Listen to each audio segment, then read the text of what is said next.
Now, our wish as Africa is to be free someday. In this today's video, we want to see, is Africa free, or what did the whites do to continue their colonialism? Now, as always, this is World Over Media. Let's watch this video about how Africa, even the name Africa, came about, and how Africa have been controlled over times. We are not free, and we are not free because we have not realized how our minds were brainwashed and how these people played their games. Now let's watch this video of Leo Mohammed and see what's your reaction, or what do you say about it, because he's making various revelations and he's opening our eyes on different issues that we should understand in this century, so that when moving forward, we'll move forward in one unity and ensure that we get back or regain what is meant for us Africans. Now let's support it. When they took you from Africa and they banned you from being called Kunta Kinte, Rasul or Muhammad. That's right. When they took us on that westerly course, then they forced us into their names. Teach. And they called us Smith, Jones, Robinson, Green, Brown, Hogg. A black man called Mr. White. And when we go to China, and we put our passport down, and the Chinese immigration control official looks at that passport and he sees Mr. White, he expects to see a white man.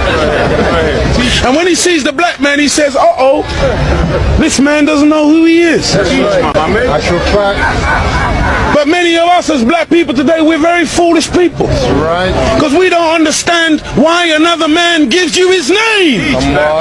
Because when he gives you his name, the giving of another's name denotes possession. It means he owns you. As long as you're walking in another man's name, he knows he owns you.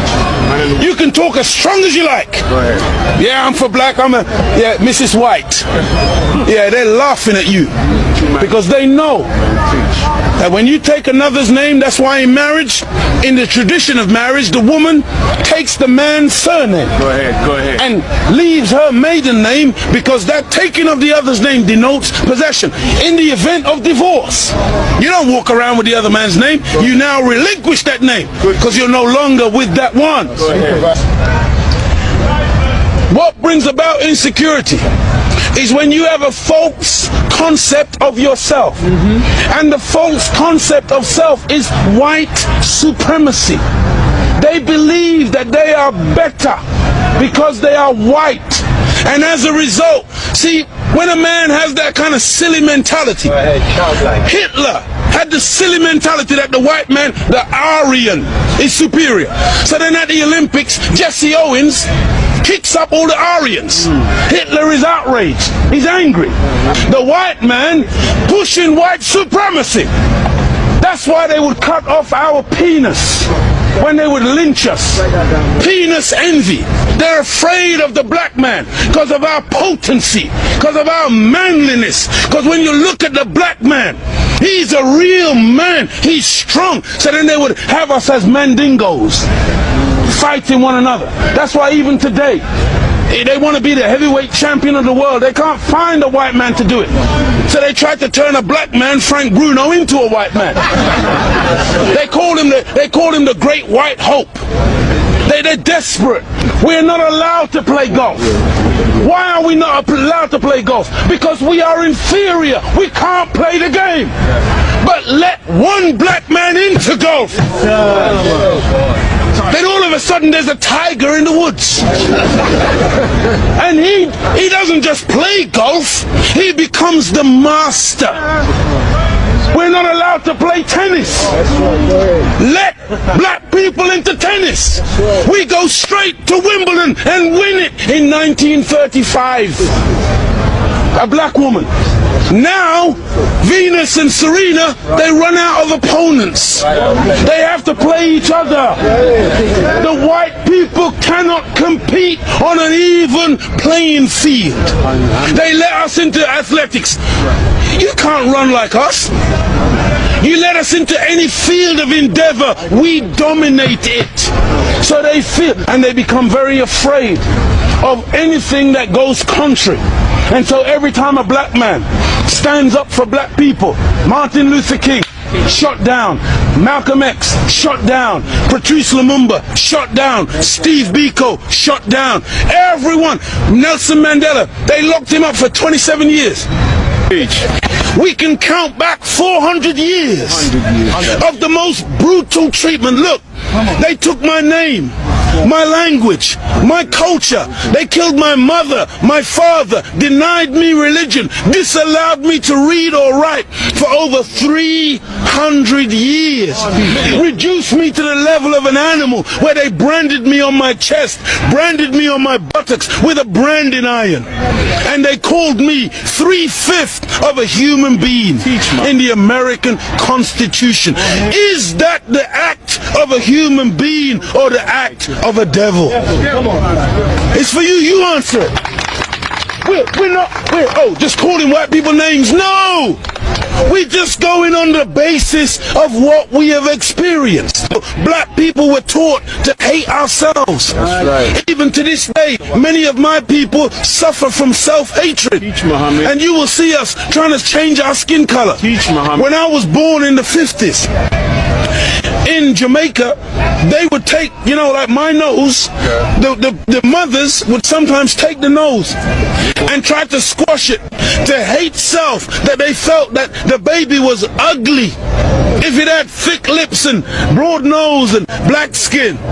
And so this is in order to counterbalance that degree of self-hatred, there had to be a teaching given by Elijah to black people that would allow us to fall in love once again with ourselves. See, because look, I know you're a wise man, and so you must understand that I'm a baby in wisdom, but I'm not a fool. And he's saying here today that the Caucasian is in fact the oldest group on the planet. I beg to differ. Look, one of the most famous anthropologists is Professor Leakey. And when Professor Leakey went in search of the origin of human beings and human species, he didn't stop very long in Europe. He went to Africa. And the oldest bones and the oldest human beings to this day that you call Zinzanthropus, using the Latin meaning Zin and Xanthropus, meaning a black man, that oldest man, they say, is millions of years old.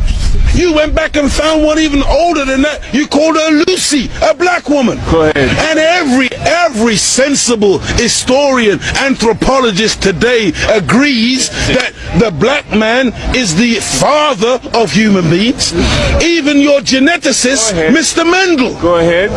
You have Mendel's law. Go ahead. Mendel says that light eyes are recessive. Light skin is recessive. You can take the recessive, the dark skin is dominant, the dark eyes are dominant. You can take the recessive from the dominant, but you can't get the dominant from the recessive. This is Mendel's law. And so all of your scientists have proved that you can't look. Black is not even a color. That's right. Black is the mother and father of all colors. And if you want a baby, even if the woman is a white woman, the baby has to come out of the triple darkness of her womb. And this is the origin of all life. Within the black, you have the whole color spectrum. But in white, two white people laying down together, they can only produce white.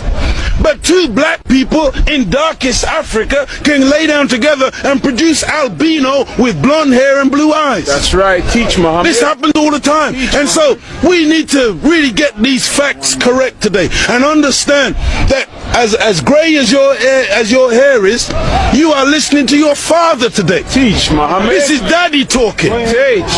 And we mustn't turn. No, this is true. I'm not mocking. The white man, he came into what he called a new world. Teach, Muhammad. And so all of a sudden you started to name things. Teach, Muhammad. So that's why you called it America, based on, what was his name? Amerigo Vespucci, a Caucasian. Africa. That's why you called it Africa, based on the European explorer called Africanus. You went into America, you called it New York. That's right. Because it was new to you. New England. You called it New England. Right. You called it New Zealand. You called it Newfoundland. Because it was new to you. But to us, we were already there. That's why we're called aboriginals. From Ab, meaning abstracted from the Father. Muhammad. From God himself. Original, meaning the first. But you won't find Caucasian people calling themselves aboriginal anywhere on the planet. Because you're the new man, Paul Newman. From one blood came all human beings, but we produced you from us. Look at this. Even the word human, you've heard the term of a darker hue. Human, meaning a dark man. Human, a man of color. That's why the topsoil of the earth is called humus. It is the dark organic material that gives life to the earth. Whenever you take away the dark organic material or you denature it, you're left with white granulated sand. Desert. You want to see those of us who think that white something to glorify in. No. It's a psychological thing with white people where you want to find your place. And your scientists and your historians, they spend so much time asking the question, where do we come from? Because they are puzzled as to your origin. Look at the Chinese, look at the Asians, look at the black people. All of us got dark eyes. All of us got black hair. The only one on the planet who's got ginger hair, blonde hair, brown hair, grey hair, brunette. You are the one that's gone around the world making everything based on color. You were the one who went into Australia. You were the one who went into South Africa. You were the one who went into Asia and classified people and things based on color. So that's why this man, Yaqub, he wasn't a madman. He wasn't a mad scientist. He was a good scientist. And the Caucasian person is a person who is anti-nature. That's why when the sun comes out, I'm energized. Me and the sun, we got a relationship. I love the sun. I don't need no sunscreen. I don't get cancer from the sun. Me and the sun have got a good relationship. I love it and it loves me. But white people, you got to put sunblock on. You got to hide from the sun, because now you might get a little melanoma, part of me. Now, it's funny and sad at the same time, because Africans are brainwashed. Even the name Africa came from an individual called Africanus. This I just heard today. I haven't been knowing that. But to my surprise also is that even the names we use, for instance, in Africa, a black is called Mr. White. How funny is that? It means that our minds, or we're not free. We pretend to be having our sovereign powers, but that's not happening. These people are still within us. We still bear what they wanted to be. Even our education system, we still control everything. The religion, who brought religion? Do you know how Africans worship before the colonial times? It means everything we do and how we act is still the West. We don't want to nurture our culture. Africans have come to a situation whereby they've forgotten what is Africans, or how should Africans be. How were we? How did our forefathers or great-grandfathers live? Did they foresee a world whereby we are controlled from a certain quarter of Europe or even the United States? Is that what they wanted to have? Or must we face such situations where even our thinking is controlled from the West. So it's a big conversation that should be looked at, and people should know that Africa is rising, and Africa is rising. For it to rise, we have to point out these weaknesses and say that enough is enough. We are changing the way we do things. We are changing our moves, and also we are changing how we borrow or take ideas from the whites. The ideas should be mutually benefiting, not that they bring ideas that they want to control us with until the end of times. Now let's see your reaction on this Mahmoud's video.